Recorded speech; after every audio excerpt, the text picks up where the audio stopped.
dalam nama Tuhan Yesus Kristus dimanapun kita berada. Saat ini kita akan merenungkan satu bagian firman Tuhan yang terdapat dalam Mazmur pasal 121 ayatnya yang pertama sampai ayat yang ke-8. Dalam nats kita saat ini, kita akan membacakan dan kita akan mengetahui dan diingatkan kembali tentang Tuhan yang adalah penjaga atau penolong kita.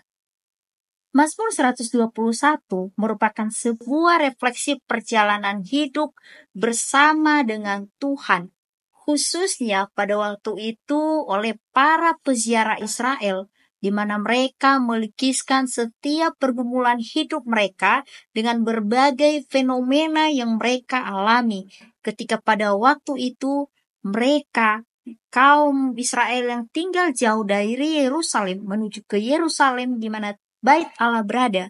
Mereka memiliki banyak tantangan. Ada tantangan tersendiri yang mereka hadapi pada saat itu. Namun ada juga sukacita bagi mereka karena mereka bisa beribadah kepada Tuhan. Pengenalan yang benar terhadap Allah membawa para peziarah Israel dengan keyakinan yang kokoh bahwa Allah penjaga Israel yang sejati. Di ayat yang pertama kita akan melihat bagaimana para peziarah berseru mencari pertolongan kepada Tuhan.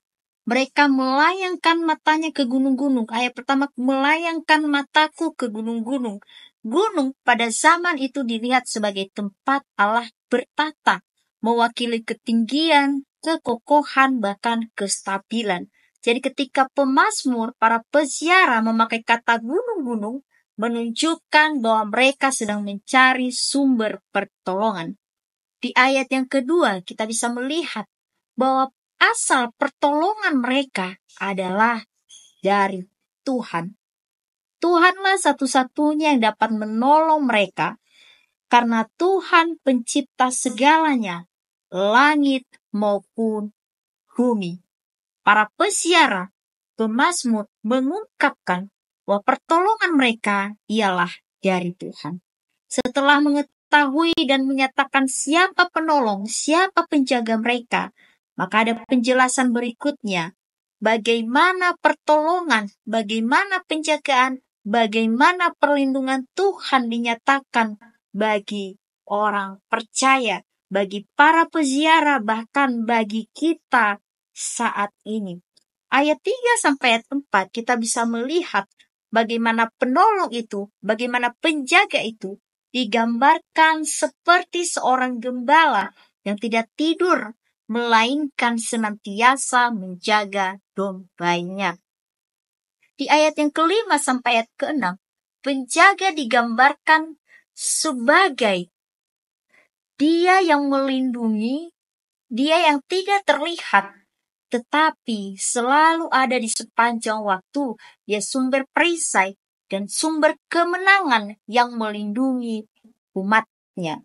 Di ayat 6 lebih ditekankan lagi, mentari siang takkan menyakiti, bahkan bulan pada waktu malam. Bagaimana matahari dan bulan dapat menyakiti mereka? Ketika kita mempelajari kondisi geografis padang pasir, ada terdapat dua cuaca ekstrim. Pada waktu siang itu panas, panasnya itu menyengat kulit, haus yang berkepanjangan, dan itu membuat kondisi tubuh menjadi lelah, bahkan menjadi lemah.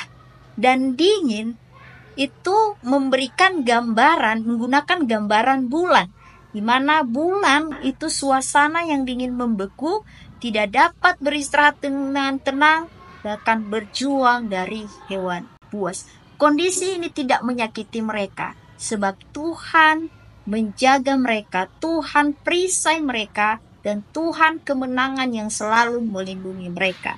Bahkan jauh lagi di ayat 7 sampai ayat 8, menyatakan bahwa Tuhan akan menjaga apapun yang terjadi dalam perjalanan mereka dari awal sampai akhir.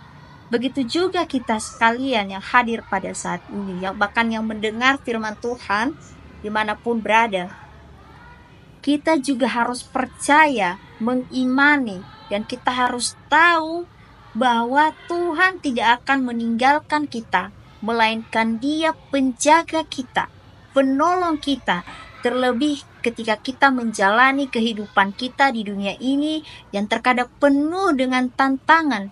Bahkan ketika kita juga keluar untuk memberitakan kebenaran, menyampaikan Injil tentang Kristus, ada saja tantangan-tantangan yang pasti menghampiri kita. Namun percayalah bahwa Tuhan tidak akan meninggalkan kita, melainkan Dia penolong penjaga kita yang senantiasa ada bagi kita. Untuk itu tetap percaya kepada Tuhan dan bersandar penuh kepadanya. Terima kasih, Tuhan Yesus memberkati. Shalom.